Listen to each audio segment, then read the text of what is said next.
together. What is the GPS? Like, explain that to people, what they're actually looking at. So it's just a GPS that they wear in a vest, and it just tracks so much data. And I'm not really the smartest guy about it, but I have used it at a couple previous schools. The big one for us is miles per hour. It can tell a coach, from a college or a scout or whatever, exactly how many miles per hour they run. That's, data. Prior to this, people kind of use the 40 time, and any coach with a watch can have you run really whatever 40 time he wants to have you run. So when a coach says he runs a 4.40, well, what does that really mean? But when you can say he runs 21 miles an hour or 22 miles an hour, they know what that means. And so, what's up, Camden County? You're catching episode 114 of the Getting in Your Business podcast. I'm your host, Alison Shores from the Camden County Chamber of Commerce. This Getting in Your Business podcast is made possible by our Chairman Circle sponsors, Georgia's Own Credit Union, Lockheed, Comcast, Georgia Power Company, Sparklight, Plug Power, St. Mary's, DDA, TDS Telecom, and Ameris Bank. Thank you to all of our sponsors. All right, guys, I'm super excited because in the studio today, I have Coach Tucker Pruitt. And if you didn't know, he is the head coach of our Camden County Wildcat football team. And we are so glad that you are here. So thank you for taking time to do this today. I know y'all are super busy. I'm glad to be here, and thank you for having me. Yeah, so I know that everybody is wanting to talk to you, and most people want to talk to you about football and all the things, but I think I want to bring you in here so that people can get to know who is Tucker Pruitt. So let's talk a little bit about you. We're so glad you're here.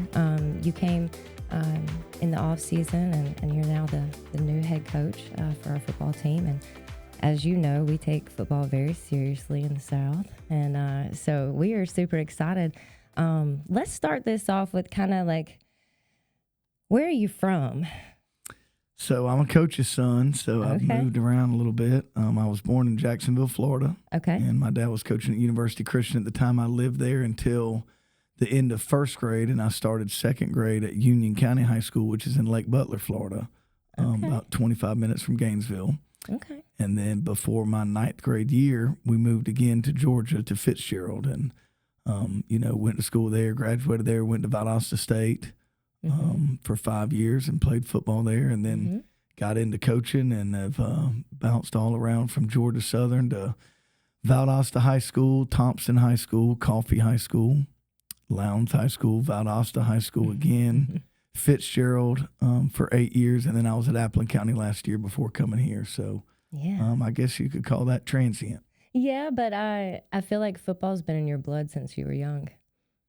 Yeah, it is. It's what I know. It's what we talk about. It's what we watch. It's what we do in our free time. It's what we do when we're on the clock, off the clock, and so we love it. We love everything about it, and love watching it. Love coaching it, and really love the lessons that the game has taught me and is teaching the kids that we work with now, and then also really love the relationships. That you build. It's just so neat. All the places from the teammates that I had that are coaching. I've got guys on my coaching staff right now that I coached. I got guys that I played with in high school. I got guys that I played with in college.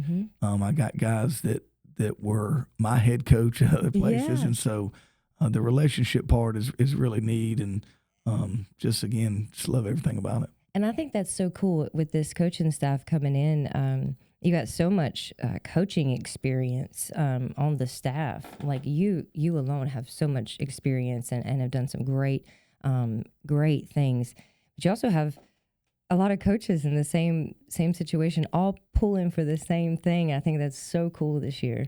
Well, and some people understand and some people don't understand, but football is the ultimate team game. And one person can only do so much and really can only do so little. You're only as good as your staff, and you're only as good as your players. And so we're really fortunate to have a great staff and have an administration that's committed to having a great staff, and not just great coaches with experience, but great guys that you want around your kids, and they're going to teach your kids about football, but the habits that we're trying to instill in these kids go far beyond football, and hopefully carry with them way past they're done, playing the career.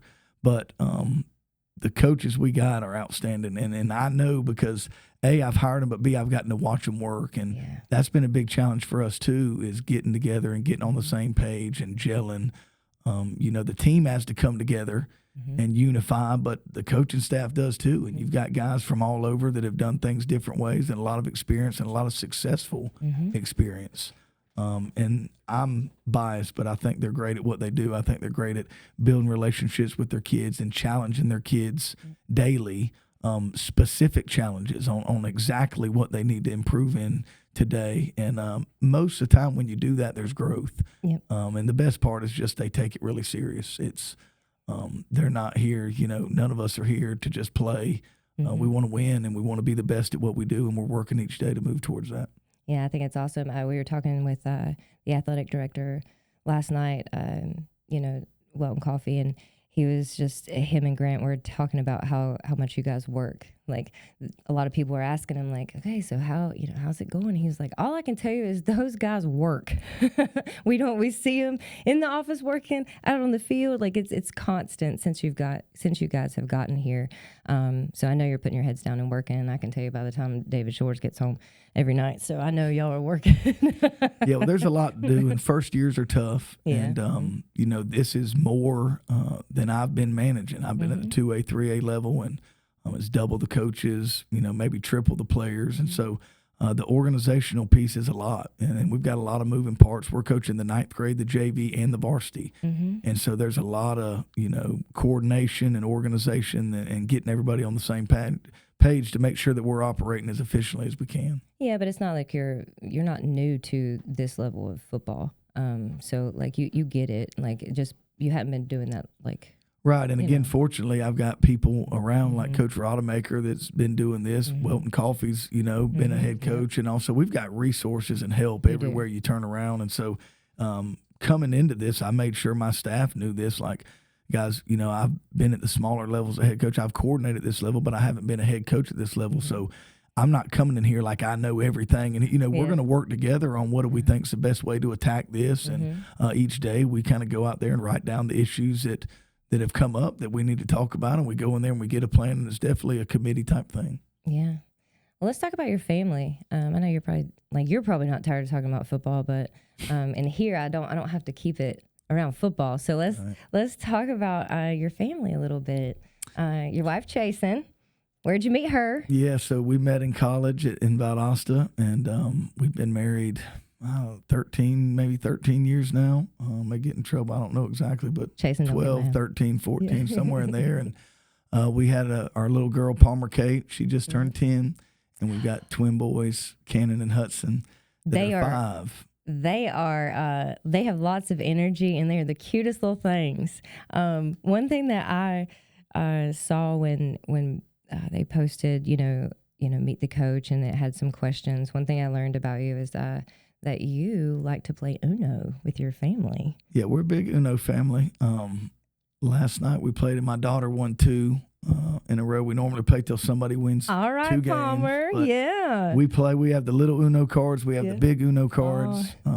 And the kids have not really maybe picked up sports a ton yet, but they do have a competitive spirit in them. And Uno is how we compete, and it's a lot of fun. Now, so who started Uno? Is it something you've always liked to play, or the kids just like to play it, or is it Chasen's favorite? Like, how did that? Yeah, so my mom, we played Uno. My mom taught me growing up. We always, when we went on vacations, would bring, Trouble, the game you pop the middle, and I forgot just play Trouble. games. You go to the beach, you're going to get lightning storms and stuff, and so we always had games. And actually, my mom taught us, and then my mom bought a little thing for Palmer, and so Palmer got it, and we taught Palmer, then Palmer taught the boys, and it's a game that everybody knows, and we can play. And it's a family tradition. I love this. It's good. Man.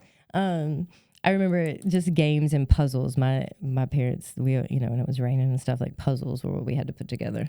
And I recently started going back to that as an adult. And I'm like, what am I doing? I'm sitting here putting together a puzzle like I have nothing to do. But yeah, so it's just fun how those things keep going down, little traditions. So what else? Like, how are you liking Camden County so far? It's been great. It's been a whirlwind. I'm glad to be in Camden County because for the longest, we were commuting from Baxley, and so I can't complain about anything now. We're here and live about 6 minutes away from the school, and perfect. The kids have started school, and my wife's teaching at St. Mary's Elementary, and they're all there, and that's going good, and we love it. There's a lot of nice restaurants to eat at, and we got a little community pool we get to go to. We're close to the beach. All the things. Pond in the backyard we can catch fish in. So we're pretty spoiled right now. We're living our best life. Right. Everybody's been great. The coaches have been great. The kids have been great. The administration's been great. I know we hadn't lost any games yet, but it's been great. It's been a blessing. We're glad to be here and glad to be Wildcats and just really looking forward to the future. Now, if I were to ask you a question, like just something, I don't know, surprising about you. I know that Uno was one of them, but is there something else that people like, anything you want to share about yourself that people don't know? Or they would. I don't think there's really, I'm not very interesting guy. I'm just a kind of a football guy. You are a very interesting guy, but y'all are all about football. Like one thing I can say about, this entire staff, like football is on the brain. Yeah. I come home and watch football. Last night I watched the game between, Grayson and North Gwinnett, and just always looking for ideas and seeing what everybody else is doing and what's working and not working and who's got this and who's got that, and kind of just a lot of football. Yeah. I was asking Coach Coffey last night, like asking him about his favorite Camden tradition, and he said that when he used to have to play, like when he was coaching and played Camden, he hated the cowbells on our side of the stadium.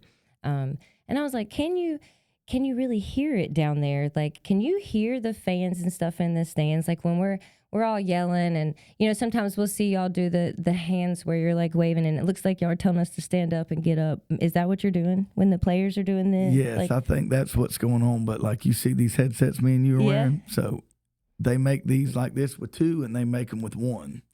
I asked for the one with two. Like I just kind of like to don't hear and kind of just stay in my zone. But I think, you can hear down there. We're not that far from y'all. And so I don't know specifically about the cowbells, but I think it's a big part of the game. And well, I'm pushing cowbells this year because I want us to get loud, because I think people miss sometimes that energy.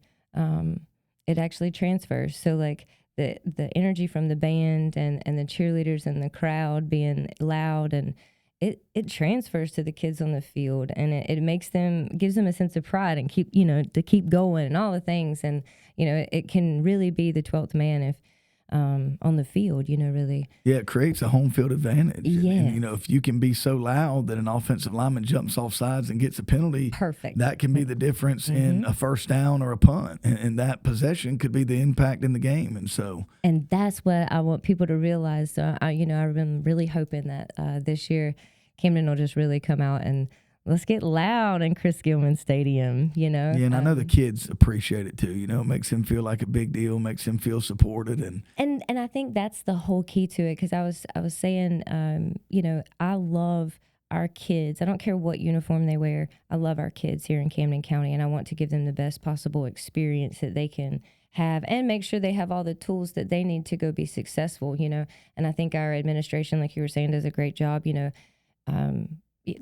We're getting a wrestling gym, and a multi-use indoor facility, which everybody's like, why do we need that for football? You would not believe how many times it rains or it's so hot, but it's not just football taking advantage of these spaces. I mean, you got flag football, they've just added that at Camden County, I think in the last 3 years. And you've got so many sports that can take advantage of it. It's not just but I love that we're giving all our kids that experience. But I want people to know that it is about these kids. It's not about keeping up with the Joneses or having this huge, wanting to have the nicest and the best and all the things. It's about actually equipping the kids to be successful in everything they need. If you take this time of year and just look the last couple of days with the extreme heat and the thunderstorms, you've got volleyball.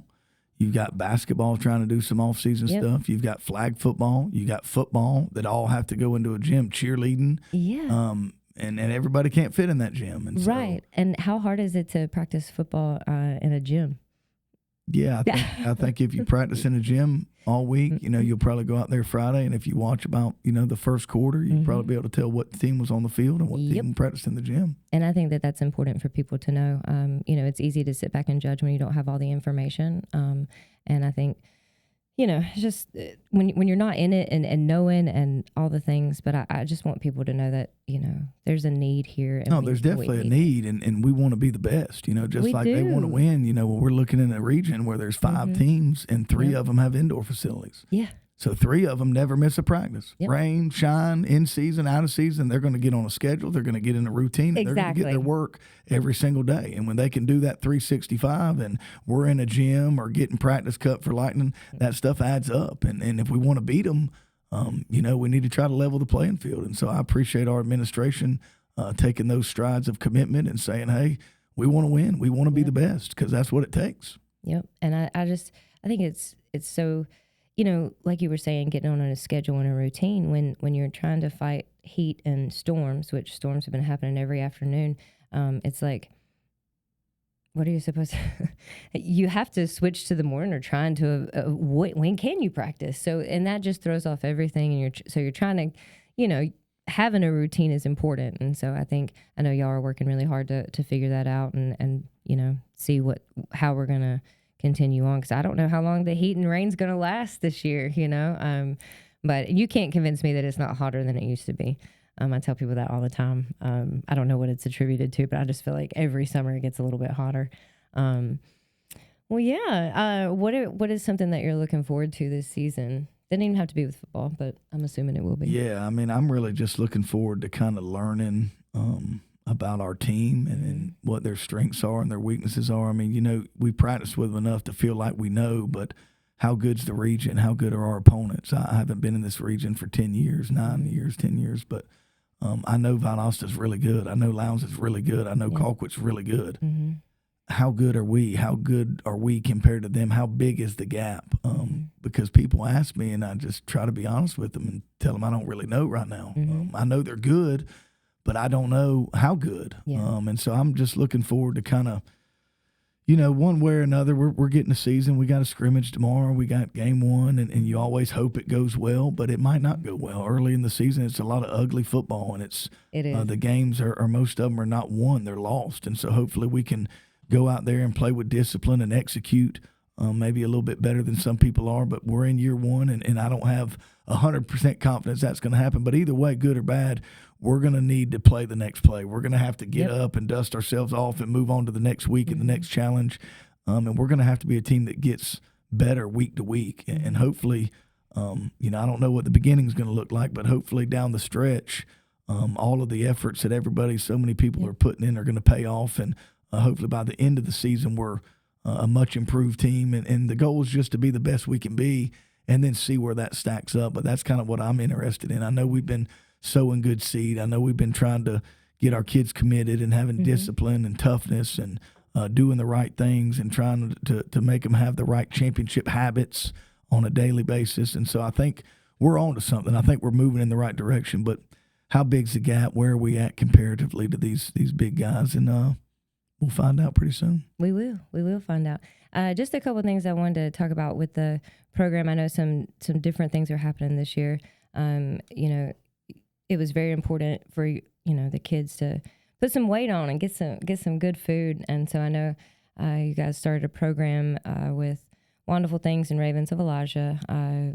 Feeding the kids and good food, trying to put some weight on them, making sure they get the nutrients and stuff they need. How is that? I know, we probably won't see the actual benefits of gaining weight for 6 months to a year, but there will be a difference shown. But what do you think about it so far?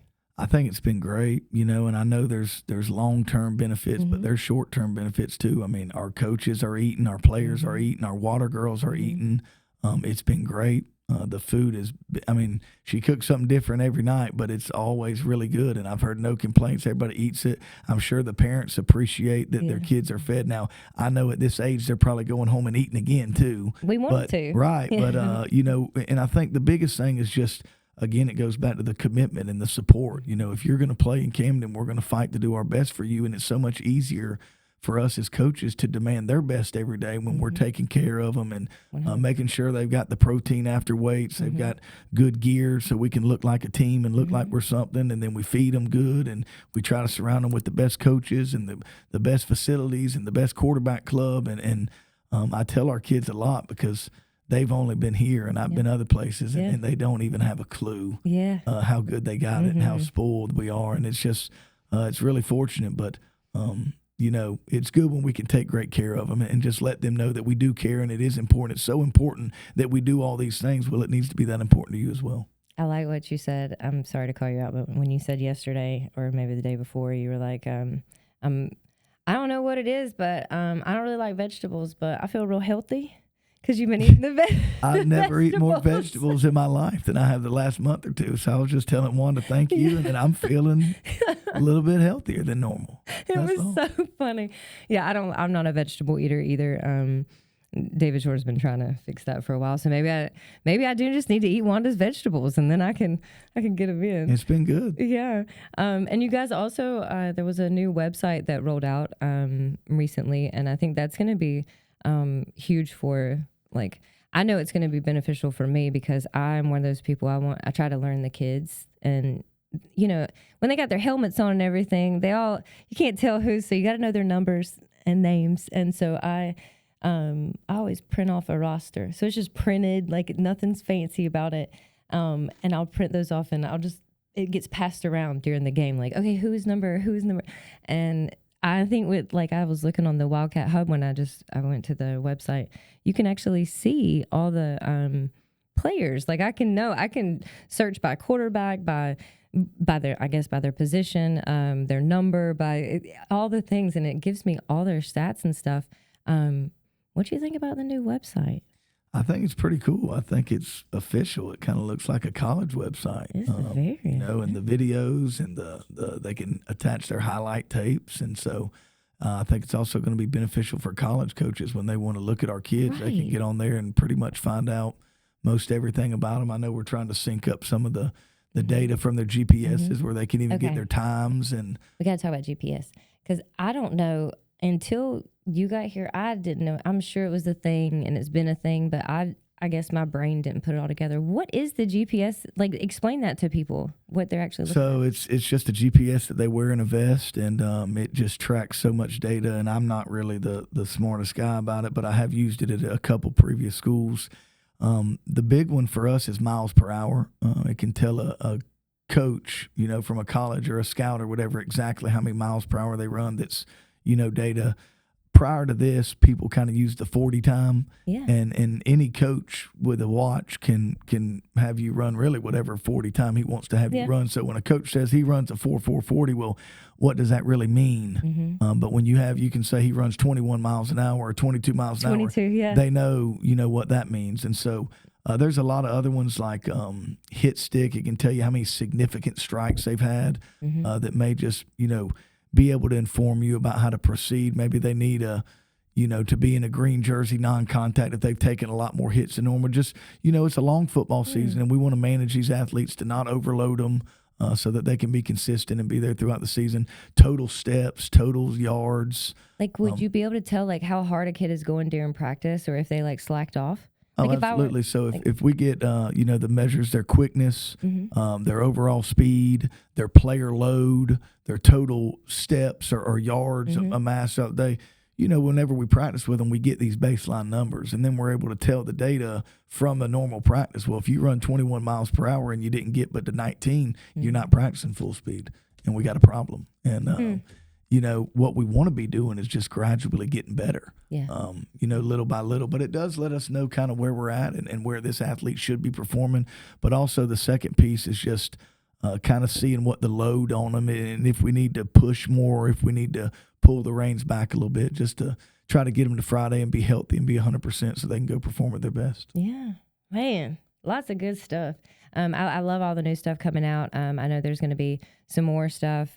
You'll be able to really see just from Instagram, you know, just all the social media stuff, as well as the website, just trying to really connect all the dots for people. Not that anything was wrong with the old ways, just, you know, things change over time. And so we're finally making the move over to some stuff. So I think that's really cool. And I'm excited to just all the excitement. The kids seem to be excited. They're very respectful. I appreciate that very much. That's clearly you guys and parents at home doing a good job.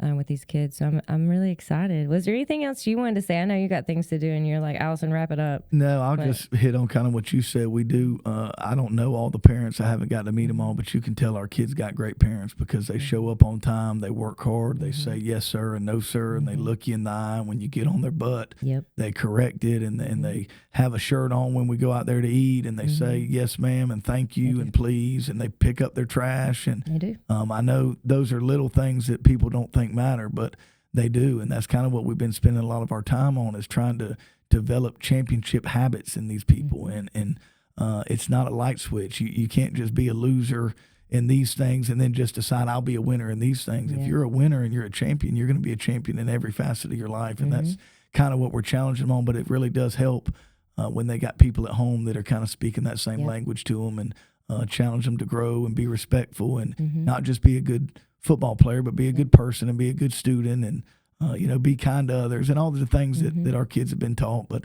it sure does make our job a lot easier, and we appreciate all those parents. Yeah. And with us having to go to the 6 a.m. practices, we really appreciate y'all getting your kids there, because I know that's inconvenient and we don't really like it any more than they do. But I was about to say where we're at right now. It's everybody making a sacrifice. It's not just the kids, too. But I think it's just great.